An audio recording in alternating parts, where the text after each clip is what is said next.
Hello મિત્રો, તો સ્વાગત છે અમારી ચેનલ ફ્લેવર્સ બાય સોનલ। અને આજે હું લઈને આવી છું બધા માટે લસણ ગાંઠિયાનું શાક। હા મિત્રો, ચોમાસું હોય અને ગરમ ગરમ અને ઝટપટ બની જાય તેવી રેસીપી લઈને આવી છું। જો તમને લસણ ભાવતું હોય તો મારી રેસીપીને જરૂરથી ટ્રાય કરજો। તો મિત્ર, એક કડાયામાં લઈ લીધું છે તેલ અને હવે ટામેટાં અને લસણને ઝીણા સમારી દેવાના છે અને લસણ અને ટામેટાને થોડીક વાર પકવવા દેવાના છે। ધીમો ગેસ કરી અને બંનેને થોડીક વાર સાંતળાવી લેવાના છે।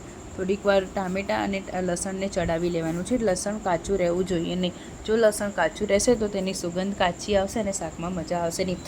તો 4 થી 5 મિનિટ ધીમા ગેસ ઉપર તેને લસણ અને ટામેટાને આપણે ચડાવી લેવાનું। થોડીક વારમાં તે ચડીને રેડી થઈ ગયું છે મિત્રો। 5 જ મિનિટમાં લગભગ તે ચડી જ જાય છે અને સરસ મજાનું ગોલાઈ જાય છે। તો મેં તેને થોડીક વારમાં આવી રીતે ગોલાવી દીધું અને પછી અંદર એડ કરી દીધું હળદર પાવડર, મરચું પાવડર, મીઠું, ધાણા જીરું અને ગરમ મસાલો અને થોડીક વાર તેને મિક્સ કરી લીધું। હવે તેને મિક્સ કર્યા બાદ અંદર થોડું આપણે પાણી એડ કરવાનું છે અને મેં થોડીક જ વારમાં તેમાં પાણી એડ કરી દીધું। પાણી એડ કરીને 5 મિનિટ પાણીને થોડીક વાર ટમેટાં અને લસણ સાથે સાતળવાનું છે। મસાલાને બધું મિક્સ થઈ જવા દેવાનો છે અને થોડીક વાર તેને ઉકળવા દેવાનું છે, એટલે થોડો ઘાટો રસો થઈ જાય અને બધું સરસ મજાનું પાકી જાય અને તમે જોઈ શકો છો લસણ અને ટામેટાં પણ પાકી ગયા છે। હવે આપણે અંદર એડ કરશું ગાંઠિયા। તો મિત્રો, તમે ભાવનગરી ગાંઠિયા, મોરા ગાંઠિયા, તમને જે ભાવતા હોય તે ગાંઠિયા એડ કરી શકો છો। મેં તીખા સેવ ગાંઠિયા આવે છે તે એડ કર્યા છે, કારણ કે આમાં આ ગાંઠિયા તીખા અને સરસ હોય છે અને મને તીખું ખાવાની ઈચ્છા હતી એટલા માટે મેં એડ કર્યા તીખા અને સરસ મજાના ગાંઠિયા।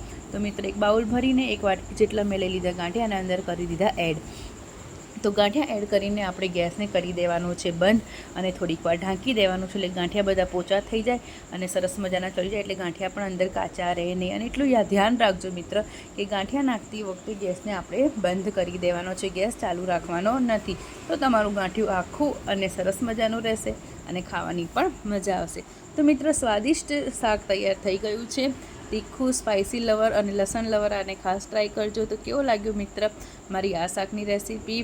તો ગમી હોય તો ચેનલને લાઇક, શેર અને સબસ્ક્રાઈબ કરવાનું ના ભૂલતા અને મોર મિની બ્લોગ જોવા માટે ચેનલને સબસ્ક્રાઈબ કરી દો। અને જો તમને આ શાક ભાવશે તો આની સાથે હું લસણ કાજુનું શાક લઈને આવું છું, સેવ ગાંઠિયાનું શાક લઈને, બધું તમને જોવા